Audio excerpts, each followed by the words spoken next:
everyone, to the Pockets of Knowledge podcast. I'm your host, Desiree Stanley. And with me today is my good friend, Amber Daughn, who is the owner, CEO, lady boss, killer entrepreneur of New Dawn Solutions. And she's on the show today. I'm so excited to talk with you, Amber. Thank you for coming on. My pleasure. I'm excited to be here. And so I did just, kind of blurt out a few things that you do, like being the CEO, you're an entrepreneur, you are a remote worker, digital nomad, you work from all over the world. And that's some of what we're going to talk about today, in addition to kind of like what it is that you do with New Dawn Solutions. And so let's jump right in and talk a little bit about what it is that you do, New Dawn Solutions. Absolutely. So New Dawn Solutions is somewhat by its name, my company that I started about 3 years ago. It began very much as a solopreneur endeavor. I had never had a company, never done any of those things. And I called it New Dawn Solutions because it was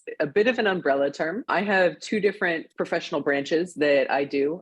One is online business management, and the other is event production, which is actually, I think, where we connected for the first time. Yeah, so that's where it all began. And I have my partner, I call him my life and business partner. He works with me on both prongs of New Dawn Solutions. So it is now not just a solo endeavor, but yeah, that's my lady boss title. I like lady boss. I think I'll roll with that. That should be in my signature. I love it. And yes, we did have an opportunity to meet last year at one of the events you just mentioned. It was an online seller cruise, and you were sort of kind of in charge of coordinating that event with the gentleman who put the whole thing together. And so that was how we met, although you do some events and other things with my husband. And so that's sort of a connection there. And it was just such a pleasure to meet you then. And then we got a chance to be together again this year on that same cruise. And that was excellent. And so I want to talk now a little bit about you traveling. And I mentioned that at the beginning that you do travel all over the world and you're operating your business remotely from countries that are just like on my dream list of places to go. So tell us a little bit about how that is for you. For sure. It's kind of an interesting thing. So when I first started this business, it was, shockingly enough, in 2020. Prior to that, I was in the service industry for probably about 15 years, not doing any of these things per se. Specifically with events, I had been doing a lot of event stuff, but not actually producing on my own. And I decided at the very end of 2019 to blow up my life is what I call it. I got rid of my house. I put all of my, knickknacks into storage and went to Bali. And this was right before COVID. And I was trying to find a way that I could work online. So it was very much of I 100% have a passion for travel and wanted to never stop doing that. Probably in a bit more of an extreme way than the average person, in that I didn't want to have a home base anymore. And I wanted to be able to work completely location independently. So there's a lot of terms in this, in the traveler's world: digital nomad, location independent, remote. My niche, I guess, is location independent. I created the business, started it out, and have worked 100% remote. Basically, I change countries every month. So during lockdown and quarantine and all of those things, I was actually doing this domestically, where I went each month to a different state. So I got a chance to see the US in a way that I had never before while building my business. And then that was when I was building the online business management side of it. And weirdly enough, doing podcast management as well. So I have a fair amount of experience in the podcast world. And then I took it international and have not looked back since. So I'm currently working from Chiang Mai, Thailand, with a nice view of the street food and the mountains in the background. Headed to Cambodia next to see one of the wonders of the world, Angkor Wat. And I get to do it all while making an income and working. It's pretty fun. Oh yeah, it sounds incredible. And I know that, it's not for everybody. That travel lifestyle doesn't fit everybody's, personality style. style or comfort level, but you do it so well. And it's so fun to see the different places that you're going. And, I mentioned like, I kind of get to live vicariously through these trips that you take and see these places that you go. And you were recently in Turkey, I believe, and you shared some photos of this balloon, like hot air balloon festival that was just stunning and looks so amazing. That was Cappadocia, Turkey. And so I found on my US travels that I think everybody has somewhat of an affinity for like a type of landscape or environment. And I'm a land of canyons person. And Cappadocia is as close to, I would say, like Moab, Utah, and like the slot canyons and they're called hoodoos. In Turkey, they call them fairy chimneys, but it's those like weird pillars of rock. And in Cappadocia, they do hot air balloons all the time. There's like hundreds of hot air balloons that go up. It was pretty amazing. My first hot air balloon ride was there, actually. Oh, that's excellent. I love it. And it's something that I've kind of wanted to do, though I am a little bit afraid of heights and it seems kind of scary. So what was it like for you? Was that something that bothers you being, up that high like that? Probably not surprisingly. I have a bit of let's call it a fetish about conquering my fears. So I do have a fear of height, but I am a real pusher of that boundary for myself. Like anytime I come up against cliff jumping or anything like that, I force myself to do it. And so I, again, forced myself. I was like, that seems a little scary. I'm in a tiny basket and we're really high up. The concept of like, I kept being like, I'm going to drop my phone. But it was actually super secure. And I mean, like in the basket, there's probably like 16 people. So they're big baskets, and you're pretty secure, like the railings all the way up to your chest and everything. But it's phenomenal. It like, when you look out the window of a plane and you like see the bird's eye view, being able to like feel the wind in your hair while that was happening was a very unique experience. Oh, that's awesome. I love it. And I agree with you. I do try to push myself as well against those things that, want to hold me back. I don't want to let it hold me back. Right. And so I'm kind of the same way where I've got to try at least and do those things, even though they scare me at least once. Right. You've got to just do it at least once. So I love that. That's excellent. I'm definitely, that's on my list of things to do for sure. So tell us a little bit about the work that you do with New Dawn Solutions. You mentioned, kind of event planning management, and you said like a two-prong. So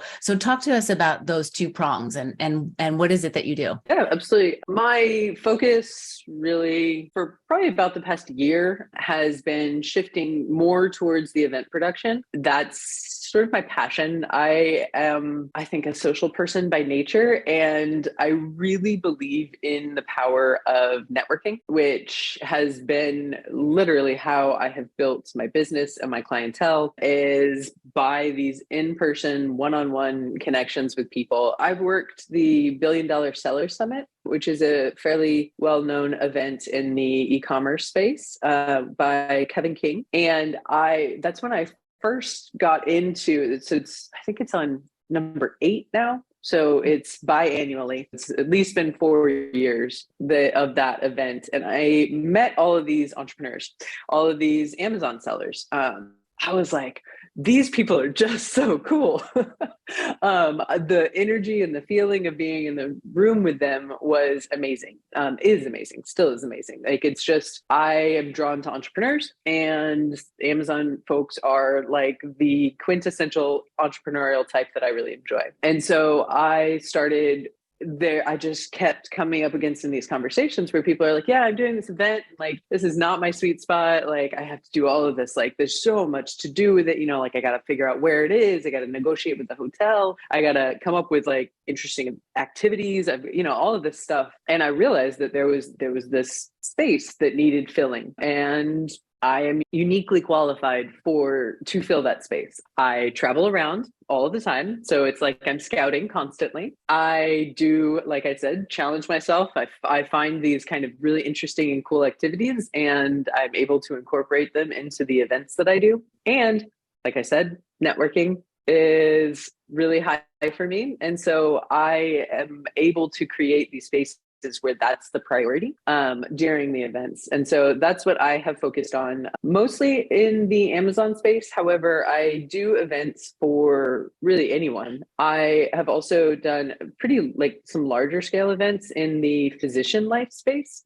Which is also the podcasts that I used to manage were in the physician life space. That's a lot of like passive income, real estate, those kind of conferences, which just aren't as fun, but they are a definite consistent event space that happens. So that's the event production side. That's actually going really well. I've, like I said, been focusing for about the past year on putting together those events and kind of getting some annual events under my belt or in my portfolio. The Online Seller Cruise with Carlos Alvarez is one of them. Like I said, that's where we met and then just experienced that again. That's a super fun one and kind of different. And then I do $1 Billion Seller Summit, which has a virtual event and a in-person event, which those are two services that I also offer. Now I am working on a Fiji mastermind with Paul Barron, which is pretty exciting. I've never been to Fiji, so that should be fun. Yeah. And then so that's kind of the event management, and that's the way that came about in utilizing those various skills. The other side of me is this super type A personality, and which makes me really great at event production, but it also makes me really great at online business management, which is the other side. And that's kind of a broad sweeping term. Online business management, it is coming into more and more that folks are using that word. There's a bunch of different titles for it. Basically, I create systems and SOPs for businesses, for entrepreneurs predominantly. Most of the folks that I have worked with have been either podcasters and community space handlers or coaches, like executive coaches and things like that. So I create online infrastructures for businesses, and I create those SOPs so that those businesses run on their own or with light oversight. It's one of those things where it's like, I didn't realize that was a skill that I had until I was interacting in these. I started out doing podcast management, social media management, and quickly realized that there was a level up that I was offering without knowing that other people didn't do that. So I leaned into it, and it works out really great. I like to help people. And I get to help people by using my super type A brain. That's the other prong of what I do. Oh, that's excellent. And you're right. I think that there's those people who don't really care about some of those details and really need help with some of those details, and that you are the person who can help them with that. That is absolutely a skill that, can be utilized, right? And help those people be more successful. And just to back up a second, you said SOPs, and I know that stands for standard operating procedure, but not everybody does. We were talking with my brother and sister-in-law recently, and they're like, "Oh, what now?" And so just to make sure, everybody's clear, standard operating procedure is an SOP. And, that just kind of, like you said, you're detailing how things need to be handled by, step-by-step process. Yes, exactly. So SOPs, that's a very good point. Talk about using the lingo and lexicon.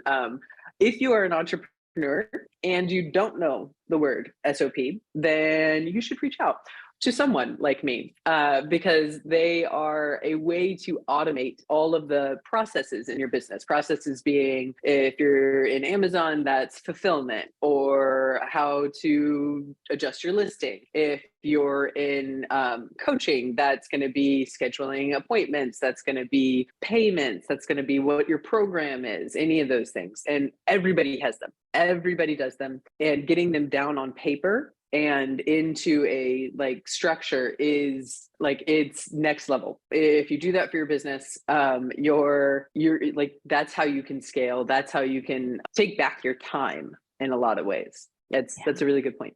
Yeah, for sure. Yeah, thank you for kind of expanding on that a little bit, because you're right. Those things do really help save time when they're written down. This is the steps you take. It's like somebody else maybe could take it over from you so that it's not on your plate. And Mhm. yeah, you definitely can scale, right? If you've got those things in place and the staff to help you with it. Yeah. So let's talk now a little bit about something that you said to me, and that was that you kind of went from nothing to where you are now running this business. And so I want to know more about that. What did that mean exactly? So, like I said, there was a blow up my life moment where I said, there's got to be a different way. I was in the service industry. I was at a very high level, doing extremely fine dining and hospitality, all of these things. However, I'm no spring chicken. And I was aware that I didn't want to be on my feet for 10 hours a day, running myself ragged, much less the sort of up until 2 a.m., 4 a.m. that is the nature of bar and restaurant work. But I didn't know what I could be doing. I mean, I have a double major, double minor degree from university. I have all of these various like skills, but I wasn't really sure if those were things that someone would pay me for ultimately. And so I stepped away and I was like, look, I'm going to take that leap. I'm going to force, I call it a forcing function. I am going to abandon myself in Bali and see if I can come up with a way to support that. And I didn't actually, which is a fun fact. I was successful in creating a community and a blog, which is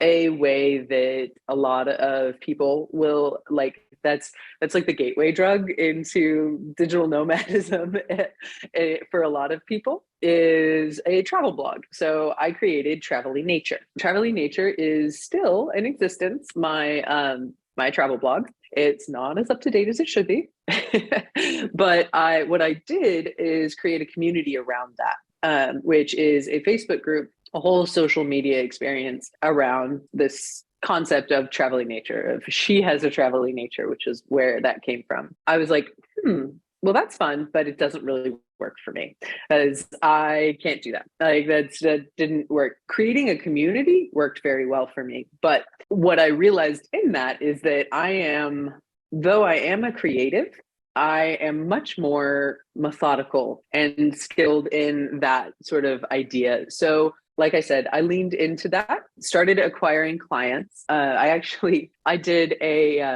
joined a course for virtual assistants about how to create your list offerings. It's through this woman, Hannah Dixon, who is amazing. She has the digital nomad kit. I less so necessarily from the actual content there, but more again from that community and like that networking. I developed clients and kept sort of surprising myself and being like, wow, people want to pay me to do these things. Like, oh, that's crazy. But these are just natural inclinations and talents and skills that I have from my lifetime. Like I developed these skills in my lifetime, and lo and behold, those skills are something that not everybody has and that I could market. So I just started doing that. It was very much get out of your own way and let go of the limiting belief. So that's what I did is I just started saying, yes, this is what I do. This is my job title. And people were like, cool, that makes sense. Can I hire you? I think that I had some unique level of success in that I kept getting bought out. So what I mean by that is that no matter the offer that I was offering, every single time I would start working with somebody, they would be like, how do I get you full time? How do I get you exclusively? Which was when I brought in my, like I said, LBP, life and business partner. So I was like, how do I create more time to work with people? Because if I can't work full time with everyone, even though I want to. So that's what I started doing, and that's how I scaled. Is I do fixed price offerings, and I call him my second brain, because he is better with, like, I'm great with strategy. He's really good with the minutia. We built from there. It has just continued to scale, and I continue to get those yeses and to get those, how do I get you all the time? I think a large part of what I attribute that success to is, again, leaning into those skills that you don't realize are skills. Like, what are you really good at that you don't necessarily realize is special until you start asking other people what they're good at. And you realize that if you find those complementary sweet spots where it's like, hey, this person is really good at like creative aspects, at, making art, but not so good at selling said art. And you put those things together.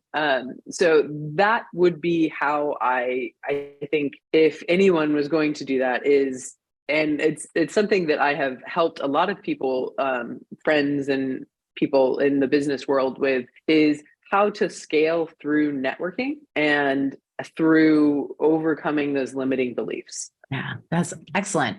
And, I want to just go back to that point that you made where you were kind of surprised that people wanted to pay you for these things that you just knew how to do, right? And I think we get where we think that it's not special, but for somebody else, it is special because it's not something that they can do. And we've got to remember that, right? Because otherwise we're just completely discounting like what it is that we're good at. We just think, oh, it's no big deal. It's just this thing. And it's like, wait a minute, but it's not just this thing. It's this really great thing that somebody else, could use. And I love that you really, pointed that out. And that's what you're doing, is you are being that, what it is that somebody else needs. And you're doing really well at it. And I love that. It's excellent. Thank you. Well, let's talk a little bit more about how you persevered through some of those times when you were like, am I going to make it? Am I not going to make it? And, what did you do to kind of overcome that?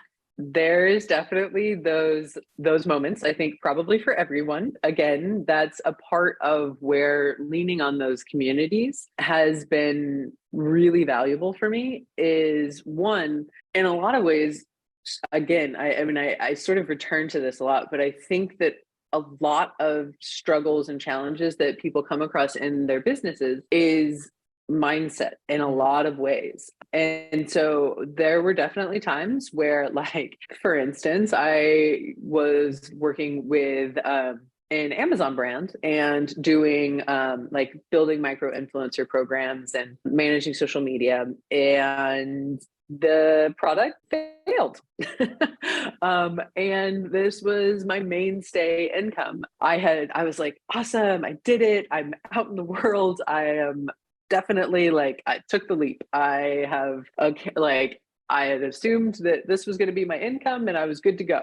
And suddenly I was not good to go. And it sort of required a rather instant pivot. That's when I reached out to my community. That's when all of those relationships that I had been building throughout my life and my, especially my business life in the past few years, I was able to reach out to fellow people that work in the space, like virtual assistants or freelancers, experts, to be like, hey, I'm free. They were like, oh, I could totally use you with my client, or, oh, I could use you myself. And that's where I was able to be vulnerable, but vulnerable in with a good spin. So that was where I ended up pivoting to.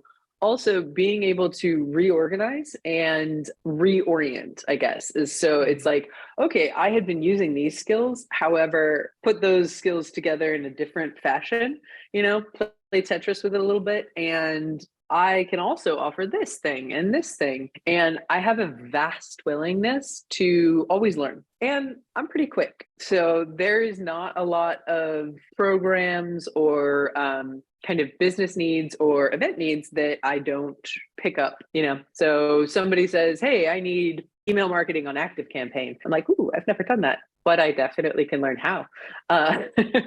So that's been probably my top 3 ways that I overcome challenges, is by keeping that limiting mindset out and by capitalizing on my social capital, I guess, in my community, and being able to quickly pivot and continue to learn. Yeah. And it sounds like a willingness to ask for help. like you said, you're leaning on that community that you had built and being willing to, reach out and ask for some help, given the situation that you were in. Like you said, you had to quickly pivot, and because you were willing to ask for help, you got it and you were able to keep rolling. So that's a great lesson there in itself. And the mindset. You're absolutely right. I mean, that's self-limiting. We can just shoot ourselves in the foot all day long with our mindset, right? Yeah. So that's a big one. I will also say that there's a component to the networking and the community that perhaps isn't really talked about very much, in that in order to make like a withdrawal from that social capital, you also have to make deposits. And that sounds very transactional, but it's not. It's adding value for no immediate return. And so that's something that I will say is been what I make a point to do as well, is to, without asking for anything, help other people out. Whether that's connect them to the right person or teach them a skill that I know how to do that they don't. Any of those things. This is answer questions, add value, make deposits. Yeah. Thank you for pointing that out, because you're right. I mean, we can't just keep withdrawing. We have to give back, even if it's not necessarily to the person who maybe helped us out. It's that, concept of pay it forward, right? So you're helping in any way you can. If you've got something that's beneficial for somebody else that they need that help with, they need to learn from your experience, and you're willing to do that. And you're absolutely right. It makes all the difference. So yeah, good point. Well, Amber, this has been so wonderful, and I thank you for being on the show. I like to wrap up the episode by asking my guests if there's any books or podcasts that you're reading now or have read that have been beneficial or influential for you, that you'd like to share with us. So this is an interesting question. I am an avid reader and not so much an avid podcast listener. Okay. For whatever reason, that I am the written word. That's very much so my manner of consumption. I came across an interesting, this is like a social media trend at the beginning of this year, where it was ask your community for 12 books suggestions. And the goal is to read a book a month to get outside of your normal, get outside that normative. It has been fascinating because I definitely I learn best from people. So I learn and grow in those interactions. However, I read all of the time, all manner of things, but mostly fiction. And I asked my community at large, I was like, hey, what should I read? Give me these book suggestions. I got book suggestions from all walks of life.